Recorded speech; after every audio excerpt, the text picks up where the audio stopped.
The bustling activity of the shifting city had quieted down. With the Fakra invasion wreaking havoc on the age-old settlement, machines were still carting away bodies when we arrived. Sophia had seemed disgruntled by the grisly sight, though she was less than convinced when I told her that this was the whole being surrounded by corpses she had seen in her dreams. Her exact response was that she didn't believe that the prophecy could be this easily reversed, but did it have to be complicated? The power of friendship or whatever? No, really, if we nipped this enmity in the bud, no one had to die. After much consideration, Karai suggested that's the whole reason the judiciary is being so nice. There would be the risk, especially when we can see the future, that a pocket of humans would survive and plot revenge. They believe that having us never want to kill them is the only way to stop the prophecy from playing out. I hope they're right.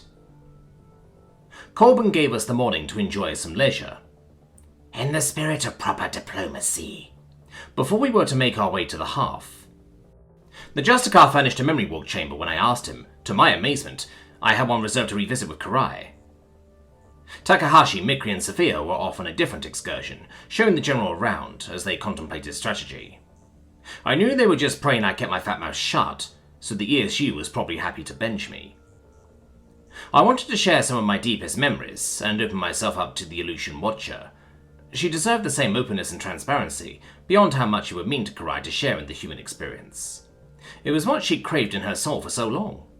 This was the first proper date I could give her, not holed up in some military base of hard-asses with nosy Mikri hiding around every corner. However, I noticed that her eyes were filled with sadness as she looked at bodies floating in a reservoir. I didn't like how you judged me over the fear of mice thing. You Aleutians always have a way of making a human's privacy feel violated, I prodded Karai aloud, trying to draw her attention back toward me.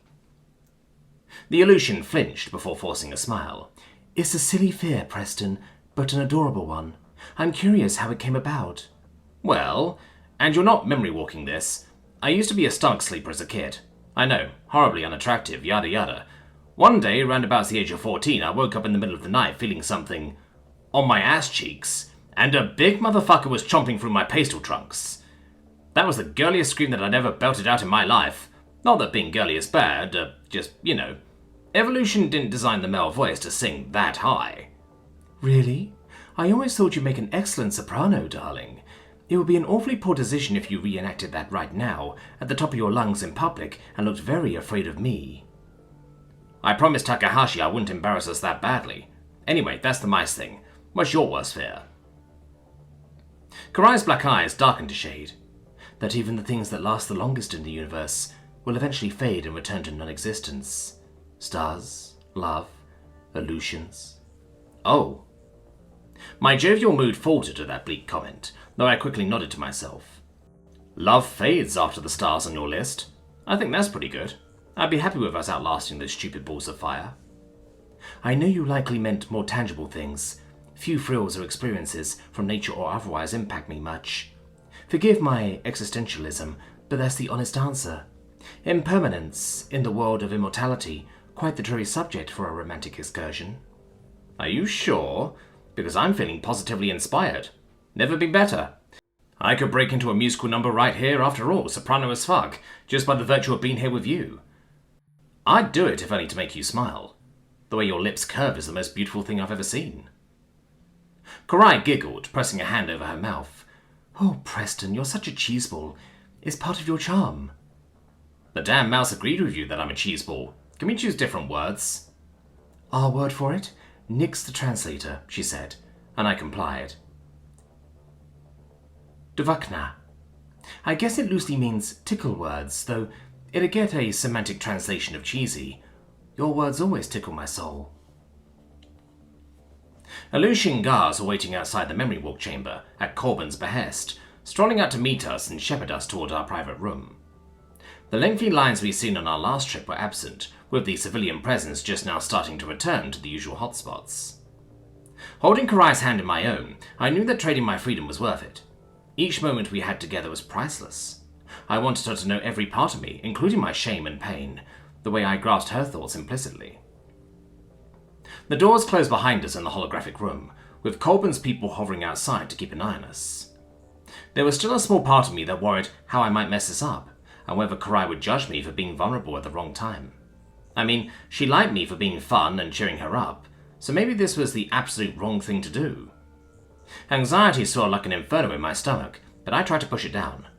The Watcher was a kind person who would appreciate authenticity. Preston, you Tavukna.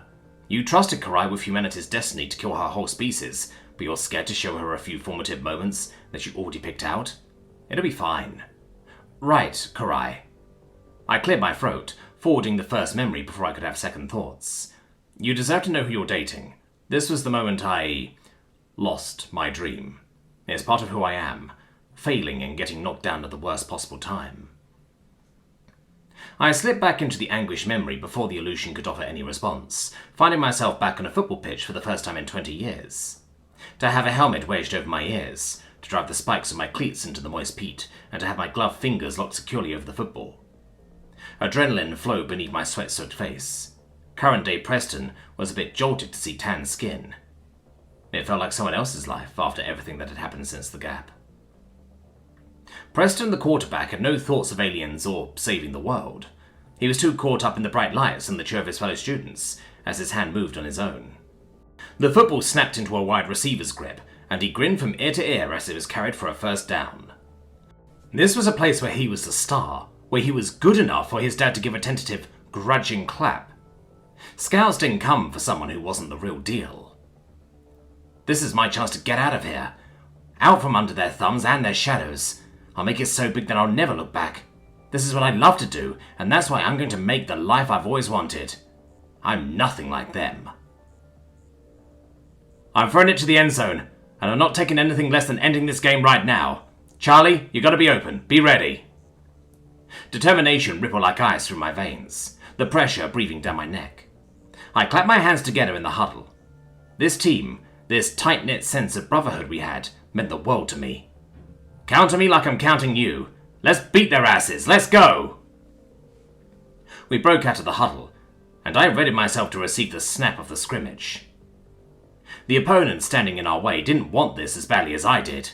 This was my life. I couldn't imagine doing anything else since I ate, breathed, and slept this sport. My hard work had to be rewarded or... No, I couldn't think like that. I didn't know what I'd do there, but I would make it happen. The football careened back into my hands and I jolted out of my thoughts, bobbing it a little. My eyes snapped up to see I'd been blitzed by the other team.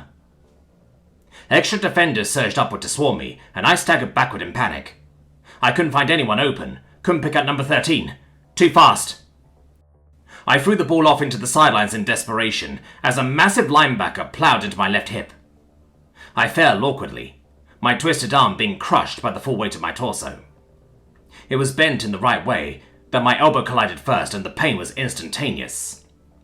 I writhed in agony, tears falling in spite of the fact I thought I was tough. One look at the injury, and I knew it was all over. Surgery, recovery, I'll be too much of a gamble to draft. Everything that I loved, my entire future... Fuck! I'm nothing without football. This can't be happening. This can't... I snapped back out of it in the memory walk chamber, screaming in frustration. It felt as real as the day it had happened, even if I thought I let go of the foolish hopes of a boy who believed he could be anything. Mikri was right. It was a stupid game, and my million-year-old girlfriend had to see the incredible naivety and think my pursuits foolish. Karai's arms were around me as I wept at the old feelings of hopelessness, and I leaned into the nanobot chainmail by her chest. Her hand was gentle against my head. It's not easy to be told you can't have the thing you centered your whole life around. I know, Karai whispered. You would make crowds roar, Preston, because you're special. You were always destined for great things, my dear. I can feel how much you wanted that dream, but you didn't let such a crushing setback keep you down. That speaks volumes about your character. I clenched my fist in frustration, feeling the wound reopened, long after I thought I was over it. You don't need to console me. It was just a silly sport for fun. It's nothing that mattered, like what you did, and that's pretty sad to be the only thing I was ever good at. I was so angry for so long, thinking my life was over and wasted, and... Preston, I have come to realize the ability to have fun and enjoy simple pleasures is the only thing that actually matters in life when you bore the facade of sophistication away. Anything that drives you to continue on and allows other people to enjoy what you've created, I think that's magical. It's certainly no lesser than being a passive observer to eons. You're so kind and noble. You never wanted to make a difference. I joined the Space Force to run as far away as I could from my old life, to pretend like I never wanted anything more. Dad was right. I'm a self-centered disappointment who was too stubborn to accept his lot in life. Her slender fingers cupped my chin. I like stubborn. Whoever you think you're a disappointment to, it isn't me. You made me want more out of life. You made me want to live again at all. If that's selfish, then I think selfishness is a goddamn virtue. I laughed, wiping my eyes. You really think so? That you're my angel? Absolutely. Never be ashamed to share yourself with me. I love and accept you in your entirety. Thanks, I sniffled.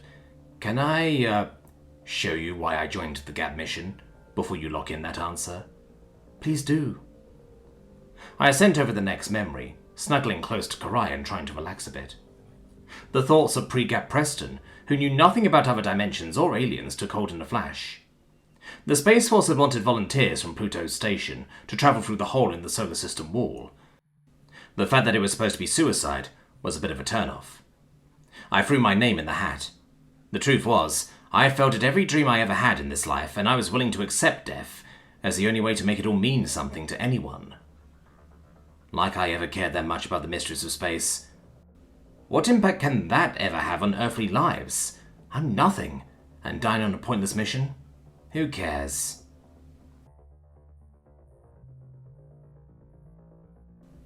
Preston Carter? A tentative voice came from behind me. I turned to see an olive-skinned scientist with smooth, rippling locks of dark hair and brown eyes standing beside me, her eyes twinkling. She extended a hand to me, which I took in a bit of confusion. I'm Dr. Sophia Reguardo. We're going to be flying to the Gap together, so I figured I should introduce myself. I startled a bit, wringing my hands after releasing her grip. Hi, I didn't realize it wasn't a solo flight. It sounds like I'll be your captain, Doctor. That's right. I'm very much looking forward to whatever discoveries will be out there. We can be the first to see and understand the whole universe. I knew there's still good people out there willing to take risks for all of humanity.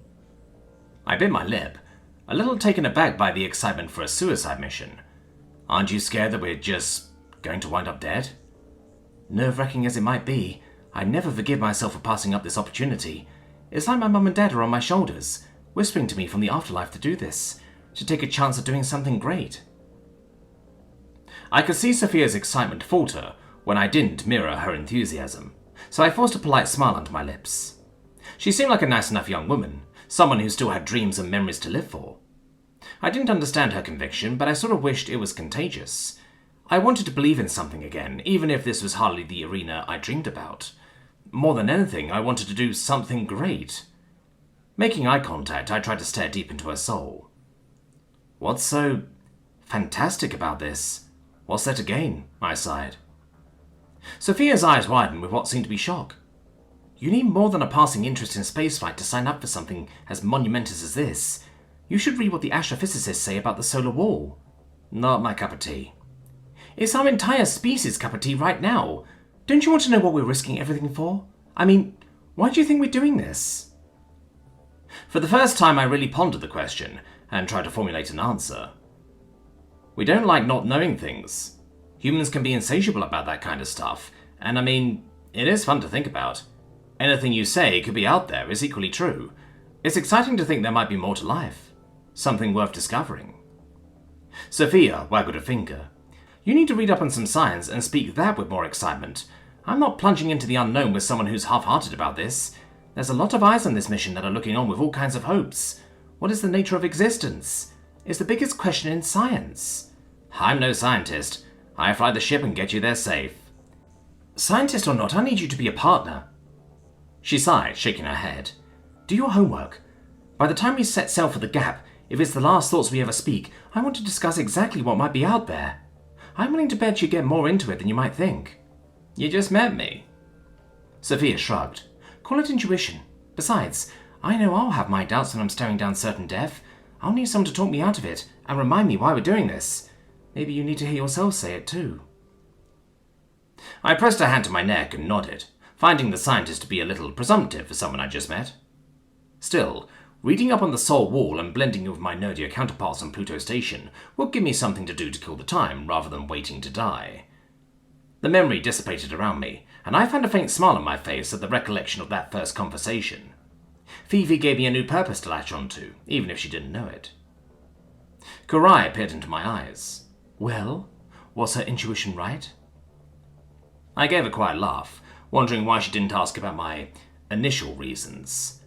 I found that it did make my mind run round and round with frightful and fascinating possibilities alike, the more I thought about it.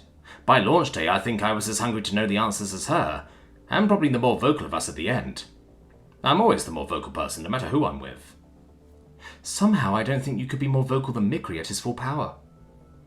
The illusion flashed her perfect teeth, before her face became serious. Whatever your reasons were, I hold to my statement that you were the right person to go through the gap.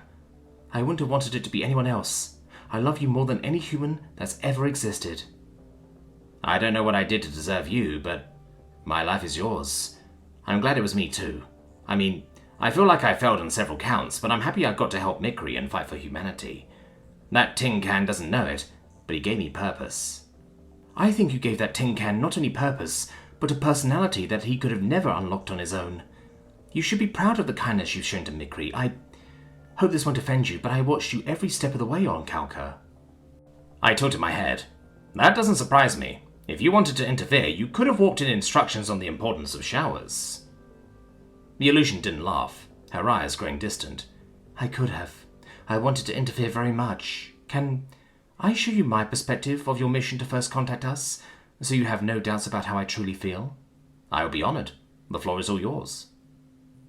Kurai gave me a reassuring smile before transmitting the memory she had in mind. I looked forward to visiting her recollections for the first time since observing Pompeii through her eyes. This memory walk visit was the perfect opportunity for us to spend some quality time together and to deepen our bond. After how patient and generous she'd been with my own baggage, I was looking forward to soaking up more details of this amazing illusion's life at long last.